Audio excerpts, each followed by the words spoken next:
नमस्कार, जय भीम, जोहार. मी प्रकाश लांडगे. आपण पाहत आहात मूकनायक. बातमी संभाजीनगर मधून. मित्रांनो, छत्रपती संभाजीनगर मध्ये किन्नर समाजाशी कथित भेदभाव झाल्याचा गंभीर आरोप समोर आला आहे. भाजपाचे नगरसेवक पद्मसिंह राजपूत यांनी किन्नर समाजाच्या गुरूंना हॉटेलमध्ये प्रवेश नाकारल्याचा आरोप करण्यात आला आहे. तुम्ही किन्नर आहात, त्यामुळे तुम्हाला हॉटेलमध्ये बसता येणार नाही. तुमच्या येण्याने हॉटेलची प्रतिमा खराब होईल, असे कथित वक्तव्य करण्यात आल्याची चर्चा आहे. जर हे आरोप सत्य असतील तर हा प्रकार भारतीय संविधानाच्या कलम 15 मधील समानतेच्या तत्वाला आणि धर्म, जात, वंश, लिंग किंवा जन्मस्थानाच्या आधारावर भेदभाव न करण्याच्या मूलभूत अधिकाराला विरोध करणारा मानला जाऊ शकतो. या घटनेमुळे किन्नर समाजामध्ये संतापाची लाट उसळली असून संबंधितांवर योग्य कारवाई करण्याची मागणी होत आहे. या प्रकरणात नेमकं काय घडलेलं आहे हे आपण जाणून घेऊया किन्नर गुरु सँडी यांच्याकडून. आज आपल्या सोबत आहेत सँडी ताई, ज्या छत्रपती संभाजीनगर या ठिकाणी राहतात. मी ताई आपलं स्वागत करतो. मूकनायक या चॅनलवर आपलं मनपूर्वक स्वागत आहे. ताई, मला जरा थोडक्यात तुमची माहिती द्या, जेणेकरून या चर्चेला मी सुरुवात करेन. माझं नाव सँडी गुरु. मी छत्रपती संभाजीनगर इथे राहते. मी सक्षम सेवाभावी संस्थेचे अध्यक्ष आहे आणि गेली 15 ते 20 वर्ष मी समाजकार्यामध्ये ऍक्टिव्हेट आहे. आणि इतर लोकांच्या अडचणींमध्ये मी धावून जात असताना मला बरेचसे अनुभव आलेले आहेत. पण जेव्हा 2 जुलैला माझ्या स्वतःसोबत असं झालं, घडलं, तेव्हा मग मी म्हटलं, जेव्हा मी लोकांसाठी उभी राहते तेव्हा मी स्वतःसाठी का उभं राहावं. आणि त्या दिवशीचा तो अनुभव खूप घाणेरडा होता, असा आला नाही पाहिजे. मला असं वाटतं की त्या हॉटेलवाल्यांना इतर किन्नरांचा काहीतरी वाईट अनुभव असेल म्हणून त्यांनी तसं आम्हाला जज केलं आणि बाबा यांना बसूच द्यायचं नाही ना असं त्यांनी ठरवलं. पण असं होत नाही दादा. जे तुमच्यासोबत चुकीचं वागले होते तुम्ही त्यांच्यावरती कायदेशीर कारवाई करायची असती. पण एकामुळे तुम्ही दुसऱ्यांचा अंदाज लावून त्यांचे कायदेशीर अधिकार नाही हिरावून घेऊ शकत. आणि तेच त्यांनी केलं. त्यांनी मला तिथून हाकलून दिलं, त्यांनी मला शिवीगाळ केली, धमकावलं. आणि हॉटेलच्या मालकाचं मग शेवटी त्यांनी रेफरन्स दिला की जे भाजपचे नगरसेवक आहेत, पद्मसिंह राजपूत, त्यांचं हॉटेल आहे. मालकांनी मनाई केलेली आहे. मालकांचा आताच फोन आला होता की त्यांना बसू देऊ नका. मग हे असं का बरं?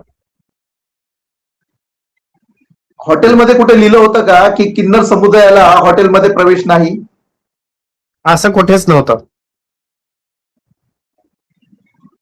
मग त्यांना तुम्ही विचारणा केली नाही का की बाबा हा भेदभाव का? कारण भेदभाव करणं हा गुन्हा आहे, हे तुम्ही त्यांना सांगितलं नाही का? सांगितलं मी त्याला सगळं. मी त्याचा व्हिडिओ पण बनवला. तो सरळ एवढंच म्हणत होता की नाही अलाउड नाही आमच्याकडं, नाही अलाउड, नाही अलाउड. म्हणजे त्यांची मनमर्जी, एक हुकुमशाहीची भाषा होती त्यांची. अगदी बरोबर म्हणाला की भारतामध्ये आज बीजेपी हुकुमशाही करत आहे. नरेंद्र मोदींपासून ते नगरसेवकांपर्यंत. नगरसेवक जर आपल्या हॉटेलमध्ये किन्नरांना येऊ देत नाही, किन्नर काय फुकट जेवून जातात का ताई? का किन्नर पैसे देत नाहीत का? तेच माझं म्हणणं आहे. नाही, काही किन्नर करत असतील ना. मी हे नाही म्हणत की किन्नर चुकीचं वागत नाही. काही किन्नर चुकीचे वागतात. पण एकामुळे तुम्ही तर सगळ्यांना जज नाही करू शकत ना. हे चुकीचं आहे. एखाद्या किन्नरने तिकडे काहीतरी गैरप्रकार केला असेल, मला मान्य आहे. किन्नर काही असं वाईट वागत नाही असं माझं म्हणणं नाहीये. पण ज्यांनी केलं तुम्ही त्यांच्यावरती कार्यवाही करा. एकाने केलं म्हणून तुम्ही सगळ्यांना तसंच गृहीत नाही धरू शकत, हे माझं म्हणणं आहे. की आपल्या भारतीय संस्कृतीमध्ये एखाद्या शुभ प्रसंगी किन्नराचं येणं, त्यांचा आशीर्वाद घेणं हे खूप शुभ मानलं जातं. मग असं असताना देखील त्या हॉटेल मालकाने किंवा मॅनेजरने तुमच्या बरोबर असं का केलं असेल? याच्या मागचं काय कारण असेल? त्या लोकांना संस्कार नाही भेटले. जे हिंदुत्ववाद करतात, जे हिंदुत्ववादाच्या जोरावरती निवडून आले, त्या हिंदूंना माहिती नाही का रामाने आमच्याबद्दल काय सांगितलं होतं, प्रभू श्रीरामांनी आमच्याबद्दल काय सांगितलं होतं. हे ते हिंदुत्ववादी कसे विसरतात? हिंदू लोक शंकराला मानत नाहीत का? महादेवाला मानत नाहीत का? महादेवाने स्वतःमध्ये पार्वती सामावून घेत अर्धनारी नटेश्वर अवतार जेव्हा घेतला, तेव्हा महादेवाला या जगाला, या सृष्टीला काय सांगायचं होतं की असे पण काही लोक येणार आहेत पुढे चालून, ज्याच्यामध्ये स्त्री आणि पुरुष एक सोबत वास करतील. बरोबर. अर्धनारी नटेश्वरचा फोटो घरामध्ये लावतात. अर्धनारी नटेश्वर तुम्हाला चालते, ते पूजनीय आहेत फोटोमध्ये. पण जिवंत अर्धनारी नटेश्वर तुमच्या नजरेत कुत्र्यापेक्षाही गेलेले आहेत. महाभारतात अमर असलेल्या पितामह भीष्मला देखील आहे ना अर्धनारी नटेश्वर अर्थात शिखंडीमुळे मृत्यूच्या शय्येवर झोपावं लागलेलं आहे. त्याचप्रमाणे महाभारतात ज्यावेळेस पांडवांना अज्ञातवास झाला त्यावेळेस खुद्द अर्जुनाने बृहन्नडाचं रूप धारण केलं होतं आणि पुराणामध्ये यांचं म्हणजे पूजन केलं जातं. आजही शुभ प्रसंगी किन्नरांना आदर दिला जातो, दान दक्षिणा दिली जाते. पण हे वागणं अतिशय चुकीचं आहे असं मला वाटतं. तर कायदा देखील कठोर असणं गरजेचं आहे असं मला वाटतं. तुमच्या संघटनेच्या वतीने तुम्ही यावर काय आंदोलन वगैरे घेणार आहात का? मी संवैधानिक मार्गाने सगळे प्रयत्न करते. अजून मी 1 महिना झाला राज्य उत्पादन शाखेला मी कल्पना दिली की सदर हॉटेलमध्ये अवैधरित्या मद्य विक्री आणि मद्यपान होते, पण मला नाही वाटत आतापर्यंत राज्य उत्पादन शुल्क शाखेने त्या हॉटेलवरती कार्यवाही केलेली आहे. नाही असं का हे त्याला लायसन्स नाहीये का? मद्यपानाचं लायसन्स नाहीये का त्याला? साधं जेवणाचं हॉटेल आहे ते, बिअर बार नाही, ते साधं जेवणाचं हॉटेल आहे. तरी देखील तिकडे हे चालतं म्हणजे एकंदरीत पोलिसांना हप्ते पोहोचवले जातात. व्हिडिओ आहेत माझ्याकडे, व्हिडिओ आहेत त्या हॉटेलचे. ओके, नाही एकंदरीत हॉटेलला हप्ते पोहोचवले जातात, पोलीस प्रशासनाला हप्ते पोहोचवले जातात असं म्हणायचंय तुम्हाला?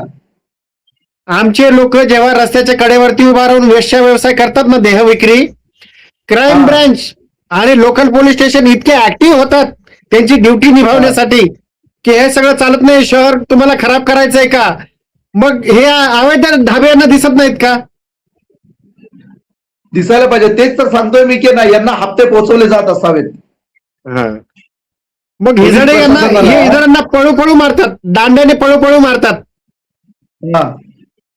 मग तेव्हा ते कायद्याचं रक्षण करतात ना, कायद्याचं पालन करतात. अतिशय चुकीचं आहे हे. आणि तसंही स्त्री असो, पुरुष असो किंवा किन्नर असो, यांना या भारतामध्ये समान हक्क आहेत, समान अधिकार आहेत. आणि हा जो तुमच्यावर अन्याय झालेला आहे हा कुठेतरी निषेधार्ह आहे आणि याच्यावर लवकरात लवकर शासनाने कारवाई करायला पाहिजे. पोलीस प्रशासनाने याची दखल घ्यायला हवी. जर गुन्हा सिद्ध झाला तर 6 महिन्याची शिक्षा किंवा 2 वर्षाची शिक्षा होऊ शकते. तुम्ही FIR नोंदवला आहे का? NC घेतलेली आहे पोलीस स्टेशनने. FIR नोंदवला नाही त्यांनी, पोलिसांनी. ते म्हणतात दखलपात्र गुन्हे नाहीत ना, ते शिवीगाळ करणं, धमकावणं दखलपात्र गुन्हा नाहीये, अदखलपात्र आहे. मग काय एखाद्याचा जीव घेतल्यानंतर तुम्ही दखल घेणार आहात असा तुम्हाला प्रतिप्रश्न करायला पाहिजे होता. आपलं सिस्टम सध्या तरी तसं आहे. पोलीस म्हणतात आमच्या हातात काही नाही. तुमच्या विभागातले आमदार खासदार यांच्याशी तुम्ही संपर्क केला होता का? नाही केला. काहीच होणार नाही, मला माहिती आहे ना. नाही, ज्यांना तुम्ही निवडून दिलेलं आहे, कारण स्त्रीच्या मताला देखील तेवढीच महत्व आहे, पुरुषाच्या मताला देखील तेवढंच महत्व आहे आणि किन्नरच्या मताला देखील तेवढंच मत आहे. 1 मॅन 1 वोट 1 व्हॅल्यू हा संविधानिक जो अधिकार आपल्याला मिळालेला आहे. तुम्ही ज्यावेळेस मतदान केलं असेल त्याची किंमत तेवढीच असेल. मग आज ज्यावेळेस निवडून आल्यानंतर किन्नर म्हणून तुम्हाला वेगळी वागणूक का दिली जाते? मानसिकता किंवा वेगळं आणि मानसिकता आहे, ही पुरुष पितृसत्ताकता आहे. हे लोक महिलांना गिनत नाही. तो आम्ही तर किन्नर आहे. ताई मला एक सांगा की हे तर झालं हॉटेलचं प्रकरण तुमच्या बरोबर घडलेलं आहे. ट्रान्सजेंडर समुदायाला सार्वजनिक ठिकाणी कोणकोणत्या समस्यांना सामोरे जावं लागतं? खूप सगळ्या समस्या आहेत. म्हणजे जे लोक समोर सर्व्हिस देण्यासाठी बसलेत ना, ते तर सगळ्यात आधी आम्हाला बघितलं फिदी हसतात आमच्यावरती. आणि निग्लेशन इतकं आहे ना की आमच्या बोलण्याकडे कोणीच लक्ष देत नाही की यांचं देखील काहीतरी काम असू शकतं. आम्ही मेडिकलवरती गेलो ना, मेडिकलवरती जाणं म्हणजे काय, आम्ही प्रत्येक दुकानात फक्त भीक मागण्यासाठीच जातो असं काही नाहीये. मेडिकलवरती आम्ही जेव्हा औषधी घ्यायला जातो तर आम्ही काय बोलायच्या आधी ते लोक आम्हाला 10 रुपये देतात. म्हणजे इतकं आम्हाला गृहीत धरलं जातं की भीक मागायलाच आले असतील, गृहीत धरलं जातं. अरे हे पण माणसं आहेत ना, यांना औषध लागत असेल ना, त्यांनी सगळ्यात आधी आम्हाला हे विचारायचं की बोला ताई. मग आम्ही म्हणू 10 रुपये द्या किंवा मला जे औषध पाहिजे ते द्या. पण आम्ही गेल्या जेव्हा आम्हाला 10 रुपये दिले जातात ना, तिथे आम्हाला गृहीत धरलं जातं. आणि ही सगळ्यात मोठी शोकांतिका आहे आमच्याबद्दल. अगदी बरोबर, अगदी बरोबर. खरोखरच शोकांतिका आहे की हम्म. एखाद्याला तू कोणी गृहीत धरणं म्हणजे संपूर्ण त्याच्या अस्तित्वावरच प्रश्नचिन्ह निर्माण होतो. हा. येणाऱ्या काळामध्ये